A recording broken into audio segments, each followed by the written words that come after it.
I, 29F, have been with my husband, 30M, for 7 years, married for 4. I've never had reason to suspect he was unfaithful to me or even remotely dissatisfied with our marriage. He likes to joke that we're still living the honeymoon phase nearly 5 years and 2 kids in. I wouldn't have questioned that, or him, were it not for a surprise I found in his car last month. When buckling our daughter into her car seat, I noticed something slotted between the cushions. I pulled it out and saw that it was a tampon. This wouldn't have been so unusual had I not had an IUD that has stopped my period for the past year, and I didn't even recognize the wrapper style. I brought it to my husband's attention, and he didn't seem to understand what it was, let alone why I was holding it, until I told him where I'd found it and why I was almost certain it wasn't mine. He shrugged and said it probably belonged to his coworker, Fiona. It's not uncommon for my husband to carpool to lunch with his coworkers, and we're both fairly close to Fiona and her husband, so I figured it was entirely possible the tampon had slipped out of her purse whenever he had driven with them or offered her a ride. No big deal. I put it out of my mind until we had dinner with Fiona and her husband a couple weeks later. I had sincerely wanted to believe my husband. I just couldn't get over the way it had been tucked in the seat and how my husband had seemed not to have any regard for it whatsoever. Maybe playing dumb. I don't know. I did something that I now feel kind of crazy for doing. I faked an emergency and asked Fiona if she had any tampons while we were out together. She handed me one almost identical to the tampon I'd found in our backseat, and I breathed a sigh of relief. So the tampon, there was probably the same tampon here, and in all likelihood, there was an innocent explanation as to why it had been left in the backseat in the first place. I thought I'd seen the last of the out-of-place feminine hygiene products until I found another tampon this morning. This time in my sock drawer. I feel physically ill at the thought of my husband having an affair and even more nauseated at the thought that the woman might have left these tampons out for me to find.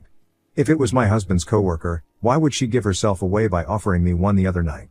In any other situation I would want to talk to my husband about this, but I feel too sick, and embarrassed, to approach him with what I've found. What should I do? Comments. I've had a period 30 years and never put a tampon in a sock drawer. Trust your gut and get cameras. Neither have I. I've considered so many explanations for the tampons that wouldn't implicate my husband, but none of them make sense, really. I'm terrified to set up a camera if it means confirming what I suspect right now. Has Fiona been over to your house and had time to plant the tampon? She's been to our house many times and vice versa. To my knowledge, she wasn't over any time in the past week, so if she planted that second tampon, she had to have found a window of time when I wasn't home. Any time she and her husband visit, we all stay downstairs, and you'd have to go really out of your way to make it to our bedroom, i.e., around our dogs, over the safety gate, past the other bedrooms. Not saying it's impossible, but definitely tricky to do on a quick bathroom break, I would guess. How old are your kids? Could they have found a tampon and put it in a random place? 2 and almost 4. Both have a mischievous streak, so I didn't want to rule out the possibility of one of them moving stuff around, but I can't imagine how they'd get their hands on one, possibly 2 random tampons that I never bought. Update 1, September 20th, 2023. Contemplating every possible source of 2 tampons has been my personal hell for the past few weeks, but I wanted to share an update. Shortly after posting on here, I told my sister what happened. The tampon in the backseat and the sock drawer, my husband's cluelessness, the tampon from Fiona, and all the things I suspected but didn't want to believe. We compared tampons, save for the backseat one I had already discarded, and they were a match, just in different absorbencies.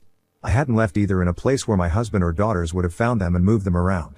My daughters didn't know what they were or where they had come from. My sister was convinced it was Fiona, either fucking my husband, fucking with me, or both.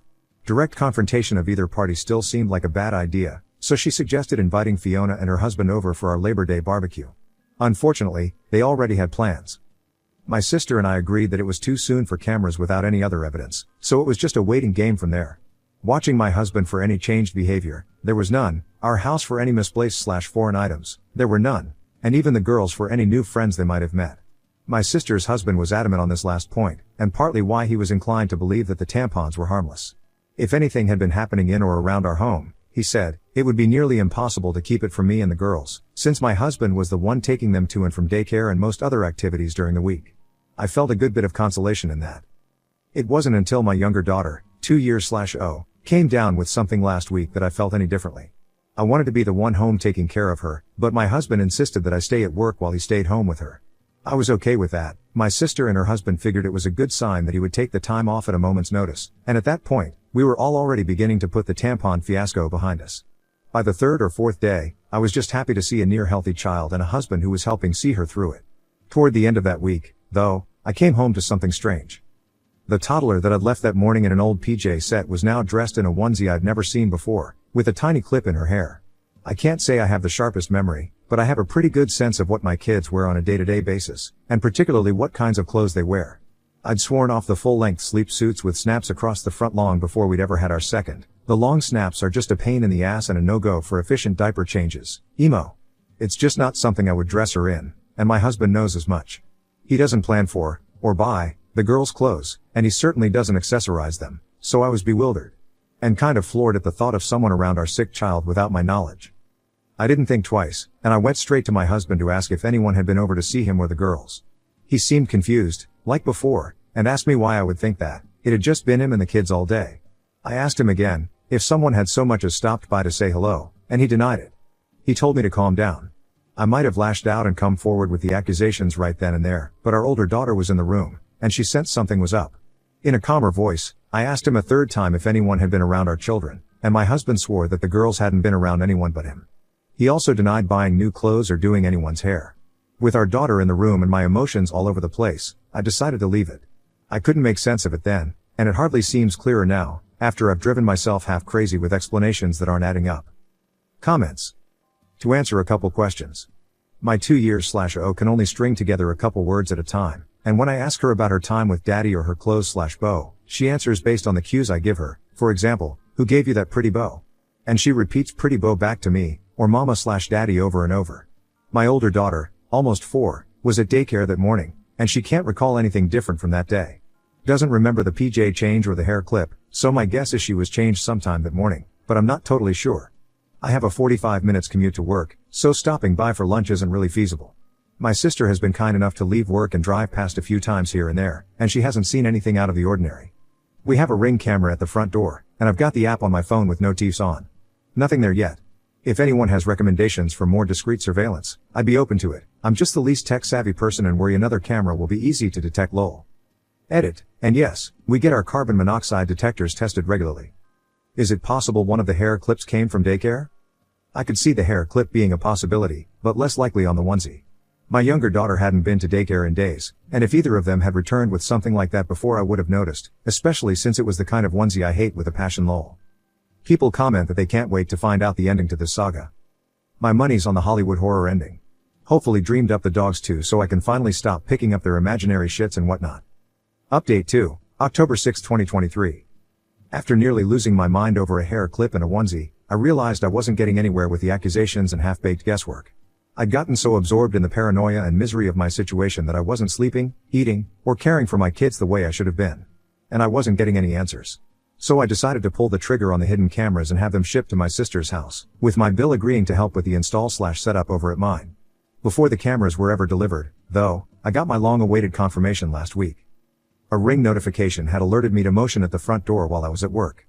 Half expecting to see a delivery person, pet, or lawn care salesman for the 15th time, you can imagine my surprise when I saw a clip of a young woman leading my daughter into the house hand in hand, with my husband and other daughter close behind them. The girls were supposed to be in daycare and my husband at work. The woman, as far as I knew, was living 2 states away with a court order keeping her there. I immediately called my husband to ask him what the fuck this woman was doing in our house. He didn't answer, so I texted it to him. Even in his stupidity, he probably realized he had messed up by going through the front door, knew I had gotten the Ring notification, and wanted to delay the inevitable. By the 5th or 6th subsequent call, though, he did pick up. The woman on the camera was my husband's sister. As I would come to find out later, she was the likely source of both tampons, the onesie, and the bow. She is also a registered sex offender and a recovering addict, who spent the better part of her adolescence and young adulthood coercing the silence of another one of my husband's family members after she had molested them. I hadn't seen or heard from her in years, and from the way my husband talked about her, I didn't expect I ever would. But here she was, in our house, with our children. Suffice to say I was livid. It wasn't an affair at all and still, somehow, infinitely more disgusting knowing who it was and why all of this had been happening. Apparently my Sil, fresh off another stint in rehab, had wanted to reconnect and make amends with people she'd hurt, and my husband was high on that list. My husband didn't want me to know or, worse, try and keep her family, our children, away from her, so they'd been meeting in secret, often at our house when I was at work. They would enter through the garage, in my husband's car, so the Ring camera at the front door wouldn't tip me off. She spent the night on a weekend I had been on a business trip and slept in our bed. She babysat our girls on a night my husband told me he had dropped them off at his parents'. She bought the girls clothes and dressed my youngest in the onesie and bow that my husband had promised on his life I had dressed her in myself. My husband swore this was all in my head. The tampons, the onesie, the bow, and all the rest. He was perfectly content to watch me agonize for weeks over a woman he insisted didn't exist. Shrugging off each progressively more unsettling discovery like it was news to him and telling me I was being irrational. He insinuated that I was experiencing postpartum depression, 2 years after I'd given birth. 4 years after I'd told him that one of my biggest fears for motherhood was to suffer PPD like my mother had with me, to not be fully present for our babies and be left with a world of guilt and regret as they grew older. He told me I wasn't sleeping enough, that I missed the girls too much, that I needed to take a step back and reevaluate the state of my mental health. I gave him the benefit of the doubt because he was my husband, and because no other version of events made sense. Now, after a month of this mindfuck, I have nothing to show for my trust but this pathetic situation.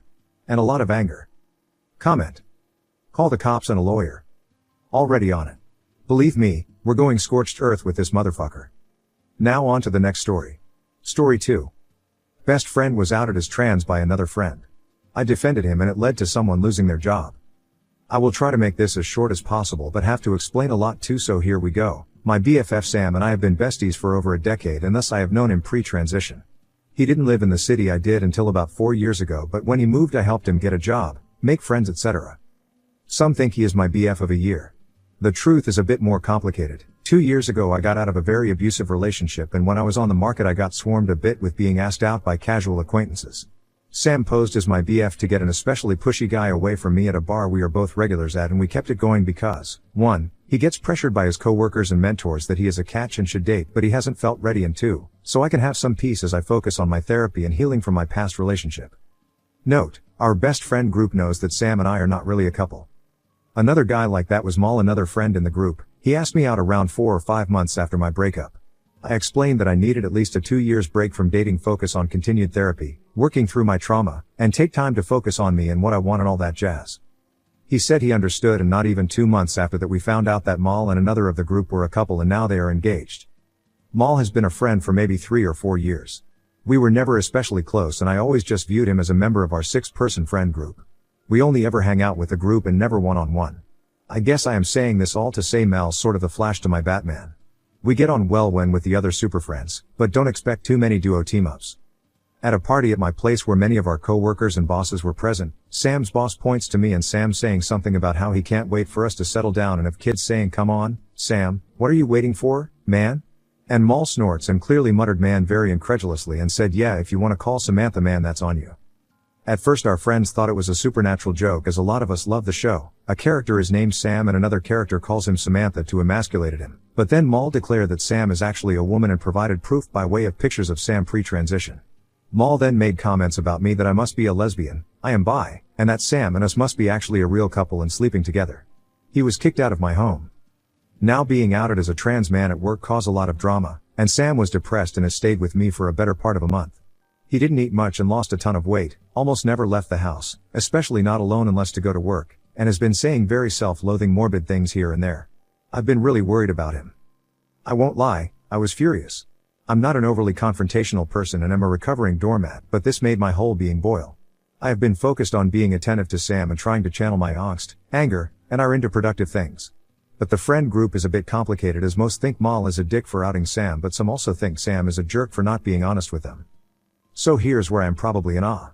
I texted Mal and Mal's fiancée, our mutual friend in the group, Michaela, and said that Mal isn't welcome at my home for the foreseeable future, and after that is really up to Mal's actions and Sam's ability to forgive such things. But she defended him, saying that Mal was just upset that Sam hid that he was really a trans all along and now felt uncomfortable, and that Sam should have said something at least to our group before joining outings like swimming, in which the men change in the men's locker room and the women in the women's, etc. She says she feels hurt that another woman saw Mal undressing, and it devolved from there. In this group we all work in the same type of industry but in different departments essentially, and mostly different companies. We're always a bit adjacent to one another in career though. That is a lot to say. Everyone here usually makes at least okay money and we all know each other's coworkers and the like. I got a call from another friend, Peter, who is hiring right now for a senior position, and he said Mal had applied for it. Peter is essentially already above Mal, as Peter is the boss of Mal's current boss. Mal had put me down as a reference, which in our group we do frequently when applying. Peter was content to use the same letter of recommendation I had sent before when Mal applied for his current position, but wanted to cover all the bases, and I told him that I no longer see Mal as an ethical, responsible, or suitable candidate in our field, given that he seems to be bigoted towards queer folk, and I, as a queen woman, no longer trust him and would not want to work with him if I had any say in it. Peter was quiet and asked what caused the change, and I didn't tell him, just saying recent events have caused me to reassess.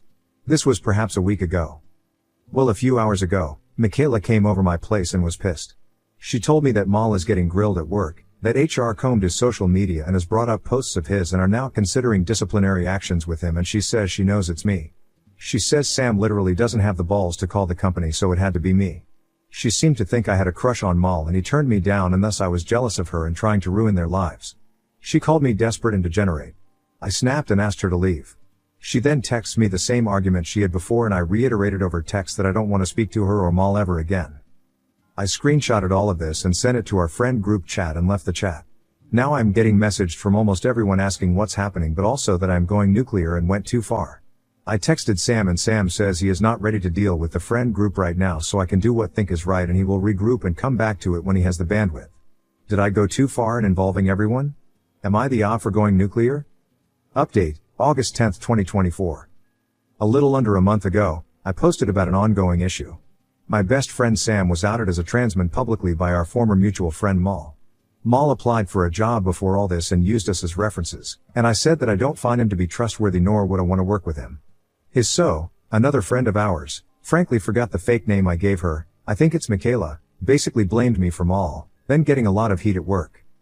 The update is that they combed his social media and uncovered quite a few unsavory posts. I never knew this, but he's hugely vocally transphobic and homophobic. So, instead of a promotion, he got fired.